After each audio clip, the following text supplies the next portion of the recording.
Aujourd'hui, on est le 1er novembre, jour de la Toussaint. Alors que certains honorent leurs morts, j'ai préféré profiter de cette journée pour célébrer la vie. Et chez Illico Green, ce qu'on aime bien, c'est le surf. Alors c'est parti, 7h du matin, je prends mon train direction la Bretagne. Sauf qu'en Bretagne, ce qui m'attend, c'est une tempête qu'on annonce semblable à un ouragan. Car oui, en ce 1er novembre, et comme une belle ironie, la planète nous rappelle qu'elle aussi est meurtrie. Et dans le fond, la planète s'en fiche de nos actions. Elle n'est qu'au centre d'une chaîne de réactions et dont les répercussions nous touchent, nous, et nous inquiètent. Puisque l'homme est coupable et victime de ces changements, j'ai voulu profiter de ce voyage pour en tirer des enseignements. Alors embarque avec moi dans ce trajet, où l'on va s'intéresser aux causes, aux conséquences et aux adaptations que nous sommes forcés de mener. Terminus, une bombe météorologique.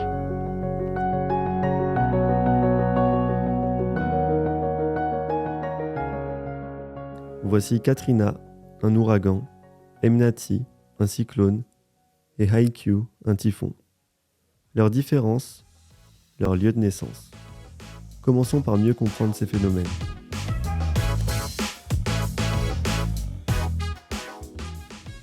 S'ils ont tous les trois des noms qui dépendent de leur lieu géographique, tous apparaissent autour de l'équateur, entre les tropiques. Voici alors la recette pour un bel ouragan. D'abord, faire chauffer une eau de mer à plus de 26 degrés sur 50 mètres. Cela créera des nuages issus de l'eau évaporée, et c'est pour cela que beaucoup de cyclones, ouragans et typhons se forment après l'été, entre les tropiques. Ajoutez-y un vent constant et qui souffle dans la même direction sur l'ensemble de la troposphère. Pour ne pas dissiper ce nuage naissant, évitez donc les vents contraires. Enfin, ne soyez pas sur l'équateur. Si c'est le cas, la force de Coriolis ne va pas s'appliquer et le nuage ne va pas tourbillonner. Au contraire, en prenant un peu de distance, les vents proches de l'équateur vont souffler plus vite car ils parcourent dans le même laps de temps une plus grande distance. Cela fera alors tourbillonner le nuage qui se déplacera dans certains cas jusqu'à vos côtes. Votre ouragan se dissipera ensuite naturellement puisque l'eau chaude manquera, mais ayant souvent fait de gros dégâts.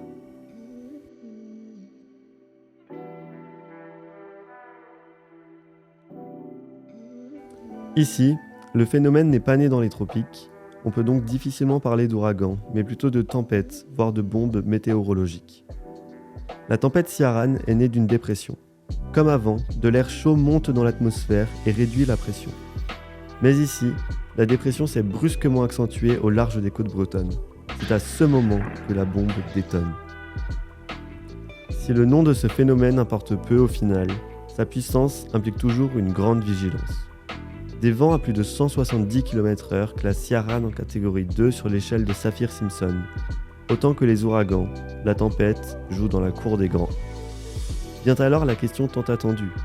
Est-ce que le réchauffement climatique va accroître ces phénomènes ? La communauté scientifique ne conclut rien pour l'instant, car les effets du réchauffement pourraient varier localement. Mais il n'empêche que plus l'eau se réchauffe, plus elle est susceptible de donner naissance à ouragans, typhons ou cyclones. Si l'impact sur les causes est incertain, celui sur les conséquences en inquiétera plus d'un. Les arbres en seront les premiers touchés, car plus l'air est chaud, plus il sera gorgé en eau, créant ainsi de pluies diluviennes sur des sols qui très vite deviennent des éponges. Mais le réchauffement ne s'arrête pas là, puisque les arbres n'ont pas encore perdu leurs feuilles. À l'image de la voile d'un bateau sur l'océan, ils ont, contre leur volonté, une bien meilleure prise au vent. Mais il n'y a pas que sur Terre que les effets seront spectaculaires.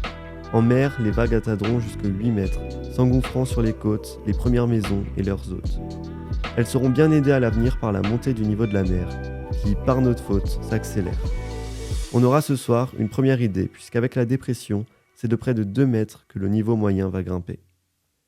Maintenant qu'on sait ce qui nous attend, préparons-nous pour cet événement. Avant de devoir affronter la tempête, on ne pouvait que se préparer avec une bonne galette de blé noir. Et bien sûr, on la voulait végé. On a abandonné la traditionnelle complète et on a préféré une garniture poireaux, oignons et fromage. Et surtout, petit ingrédient mystère, on a ajouté dans la pâte de la spiruline. C'est une micro-algue produite en partie en France et aux propriétés nutritionnelles incroyables. Elle apporte notamment plein de protéines et de vitamines. Maintenant qu'on a bien mangé, affrontons la tempête.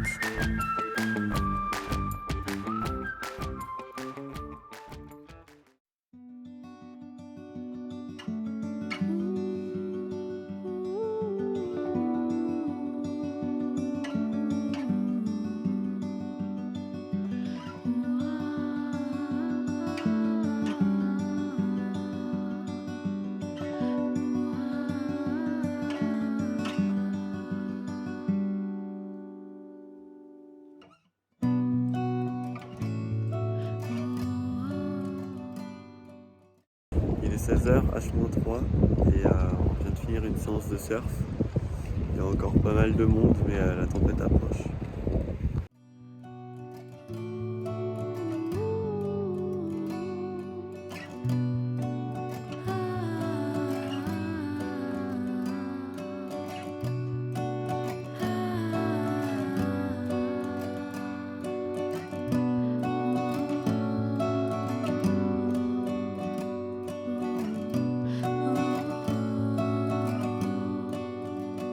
Bon, il est 23h.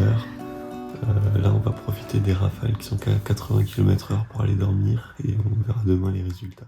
Il est 2h du mat et là, on a enregistré des rafales à presque 170 km/h, pas trop loin d'ici. Il y a tout qui tombe dehors, les arbres, les lampadaires. Il y a la maison qui fait que craquer.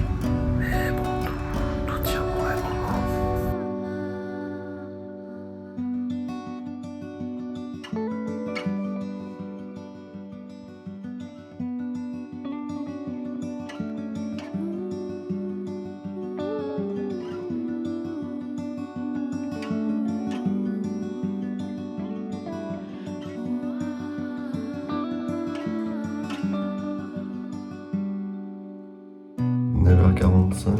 On vient de passer la nuit, on s'est un peu réveillé au milieu.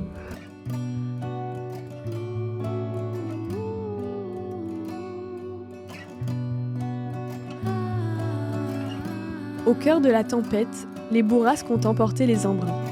Signe d'une nature qui nous partage son chagrin, nous menace, nous prévient, nous alerte. Ce matin, toutes les routes sont bloquées, bien que les riverains aillent quand même voir les arbres tomber. Une nuit à braver les vents violents, forcément ça abîme les maisons des goélands. Pour les Bretons aussi, la tempête a fait des dégâts sur les vitres, les clôtures ou les toits. Mais bon, la vie reprendra son cours, tranquillement comme toujours, en attendant son retour.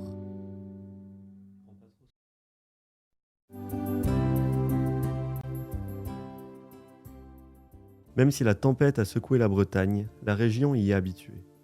Justement, on est allé discuter avec Monique et sa fille, bretonne depuis toujours, et qui ne semblait pas être très impressionnée. Moi je suis née en Bretagne, je suis née à Pamar. J'ai vécu ici, oui. Ah oui. Très bien. Ouais. On a à peine entendu le vent. Ah ouais, ok. Oui. C'est vrai que ça ne nous dérange pas beaucoup, la tempête.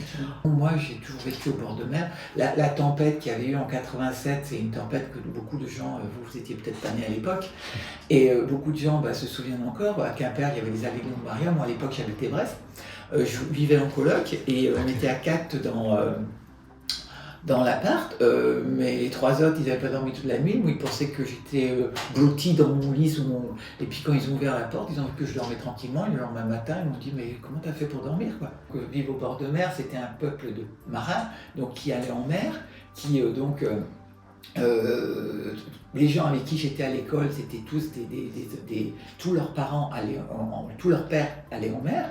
Donc la tempête, c'était les bateaux qui coulaient, un homme qui passait par-dessus bord, on allait à l'église avec notre rose blanche. C'était ça les tempêtes. Donc c'est plus du tout pareil parce qu'à l'heure actuelle, les tempêtes, avec tous les moyens météorologiques, les bateaux sont très bien équipés de tout ce qui est électronique. Donc dès qu'on annonce une tempête 8 jours avant, 15 jours, les vents relâchent, ils partent pas en mer. C'est plus du tout pareil. Oui, on est mieux préparé. Donc nous, les tempêtes, c'était la mort. Alors que maintenant les tempêtes, c'est la digue qui tombe, c'est des maisons qui sont leurs volets cassent, des barrières. Donc c'est pas du tout pareil, c'est du matériel. Nous, c'était la mort. Naufrage, les bateaux allaient en relâche, ils partaient d'ici parfois pour aller en relâche en Angleterre. Ils rentraient vides à la maison parce qu'ils n'avaient jamais pu mettre leur chalut à l'eau. Quand j'étais gamine, les dunes étaient hyper hautes. Donc elles protégeaient quand même tout l'intérieur des terres. Maintenant, quand vous voyez la torche, il n'y a plus rien. Donc, je ne vais pas dire que c'est pareil. La violence, la mer grignote progressivement. Donc, ce qu'on ressent dans les terres est plus violent que ce qu'on ressentait auparavant. Mais ce qu'il y a dans la mer, ce qu'il y a dans la mer aujourd'hui, c'était peut-être comme avant, quoi. Mais sauf qu'il n'y a plus de protection. Il n'y a plus de protection naturelle, quoi. Quand vous voyez par exemple l'île de Sein, moi je sais que j'y suis allé, vous voyez où c'est situé l'île de Sein? L'île de Sein, c'est au large d'Auderne, la Pointe du Raz. On entend souvent parler de la Pointe du Raz, le raz de Sein, c'est très violent pour passer en bateau. Donc c'est une toute petite île où l'hiver il y a à peine 200 habitants et l'été il y a 2000 habitants. Et quand vous discutez avec les anciens de l'île de Sein, ils vont vous dire, eh ben là le rocher, vous voyez, ben là autrefois tout ça c'était hors de l'eau quoi. Et comme la mer, la fond des glaces, la mer s'est rapprochée et donc l'île de Sein, avant il y avait des tempêtes, mais eux ils étaient un peu moins touchés sur la terre parce que il y avait toute cette protection de rochers qui cassaient la lame avant d'arriver sur les maisons quoi. Et maintenant, comme la mer a monté, et ben quand la lame arrive, elle arrive directement sur la maison quoi. Les gens qui ont vécu au bord de la nature, ils voient très bien la différence le réchauffement climatique. En ville, on le voit un peu moins, si on a un peu plus chaud. À cette époque, c'est des bateaux qui ils pêchaient l'été, ils mettaient les filets de chaque côté. Ok. Parce que les bateaux qu'on voit à l'heure actuelle, ils pêchent, ils sont à deux, on appelle ça les bœufs. Donc il y a un bateau là, il y a un autre bateau là. Ouais, et chacun tire un bout du filet. Et puis donc ils raclent tous les fonds, ils envoient un peu tout et donc ils maltraitent la nature. C'est pas du tout pareil que... Là ils avaient un filet de chaque côté, ils en ramenaient, c'était artisanal quoi. Ouais, c'est ce que j'allais dire, c'était pas la pêche industrielle, là, c'était vraiment le petit pêcheur qui allait nourrir son village. Mais ici, il y avait les lignes, donc c'était fait à la main. Là c'était pour le thon. Pour le thon, donc il y avait plusieurs lignes. Tout ça, c'était comme ça. Ouais. Donc vous voyez, on n'a pas du tout la même notion des tempêtes par rapport à aujourd'hui. Et vous, c'était plutôt par rapport aux marins, aux pêcheurs Maintenant, nous, on appelle ça, c'est matériel. Ouais, voilà. c'est clair. J'ai déplacé ma voiture pour pas qu'elle soit abîmée. Cette nuit, voilà, c'est tout. Et puis bon, là, vous voyez, maintenant, tout le bord de mer, que ça soit ici ou ailleurs, tout est bétonné. Alors qu'avant, quand vous voyez les vieilles maisons, ils sont tous à distance du bord de mer. Donc quand il y avait des dégâts, bon, c'était la mer qui venait sur le rocher, le Ouémont venait sur les rochers, mais les maisons, ils n'étaient pas touchées parce que, regardez à côté, il y a des vieilles maisons en pierre, celle à côté, c'est une maison qui date du début du siècle dernier. À l'époque, vous voyez où est la mer, vous voyez où est la maison. Oui, c'était les premières maisons. C'était les premières maisons. Que les touristes veulent avoir les pieds dans l'eau, ben là, ils y sont carrément. C'était la semaine dernière, je discutais avec un monsieur qui il a plus de 70 ans, il fait beaucoup de voile, il est skipper. Et il me disait qu'il ramenait un bateau donc, de Méditerranée pour l'amener jusqu'à Saint-Malo. Et donc il a fait ce parcours-là pendant des années. Et maintenant que tout le long du littoral, la seule chose qu'il voit, c'est du béton, du béton, du béton. Quoi. Alors qu'avant, quand il était sur son bateau, au loin il voyait la côte, il voyait la nature. Et maintenant il voit des immeubles, il voit du bétonnage. On a trop fait quoi.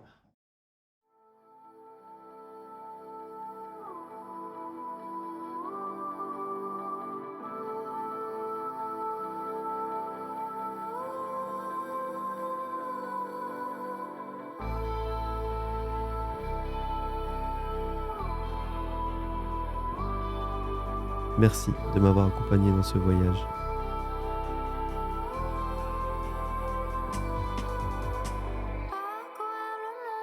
Seul face à l'océan, serait-ce sans l'heure de laisser tout?